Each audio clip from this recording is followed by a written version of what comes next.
ముక్కోటి శ్రీ అగస్తీశ్వర స్వామివారి దేవాలయం తిరుపతి నుండి 12 కిలోమీటర్ల దూరంలో స్వర్ణముఖి, భీమ, కళ్యాణి అనే 3 నదుల సంగమంలో ఈ ఆలయం వెలసింది.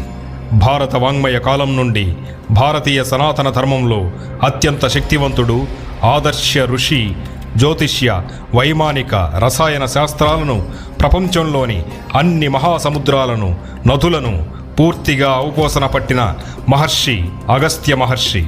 ఆయన తపస్సుకు మెచ్చి ఆ పరమశివుడు ఈ క్షేత్రంలో స్వయంభుగా వెలిశాడన్నది స్థల పురాణం. ఇక్కడ తపస్సు చేసి అగస్త్య మహర్షి స్వర్ణముఖి నదిని తెప్పించాడు. సాక్షాత్తు కలియుగ ప్రత్యక్ష దైవమైన అఖిలాండ కోటి బ్రహ్మాండ నాయకుడు శ్రీ వెంకటేశ్వర స్వామి వివాహం చేసుకొని పద్మావతి సమేతుడై ఇక్కడి అగస్త్య మహర్షి ఆశ్రమంలో 6 నెలల పాటు ఉండి ఈ మరగదవల్లి సమేత అగస్తీశ్వర స్వామివారిని పూజించారు.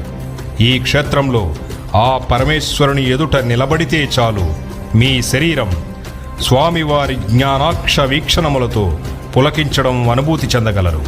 ఇంతటి అద్భుత క్షేత్రాన్ని ప్రతి ఒక్కరూ తప్పక దర్శించి తీరాలి.